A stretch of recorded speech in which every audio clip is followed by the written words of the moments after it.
on News 5, getting a ticket in the mail can really throw a wrench in your day, right? But how about getting a ticket for someone else's bad driving? Well, that's just unacceptable. I'd actually like an explanation as to who and how. How did this happen? It's not funny because this can happen to anybody. No laughing matter here. A couple in North Ridgeville says the ticket came in the mail. The husband's name is on the ticket, but it's not their car in the picture. News 5's Mona Kozar Abdi has their struggle to clear their name, all new at 6 tonight.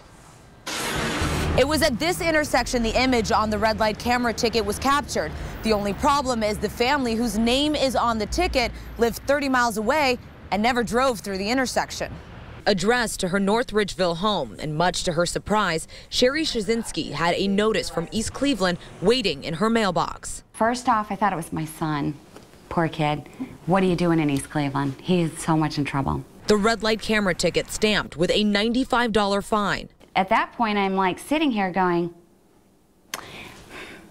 our bumper is not, banged up.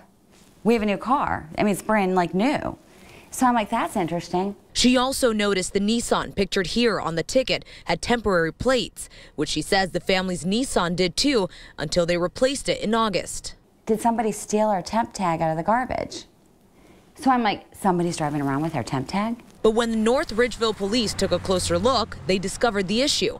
The temp tags pictured are off by one letter to the temp tags the Cieszynski family was issued. This particular person here, according to the North Ridgeville police, they are wanted. However, Cieszynski says clearing her husband's name hasn't been an easy task. When I did call this company and say, you did a typo, they then said to me, I needed to send all my information, my registration on the car, and everything else proving who we are so that they can put it under review. We too tried to help Cieszynski get answers, and according to the East Cleveland Law Director Willa Hemmons, everything is done through a third-party agency, and the only way to get out of the fine is to appeal. They handle the hearings and they handle the appeals and they handle collections. We have nothing to do with it. So in order to clear her name, she would have to go through the appeals process? Yes. Sorry, but that's the way it's set up. Now, Hemmons says it's best not to ignore the tickets. About a year ago, News 5 learned that the city of East Cleveland reinstated their agreement with a collection agency in regards to those tickets. But Hemmons couldn't say if that agreement is still in place. In East Cleveland, Mona Kozar Abdi, News 5.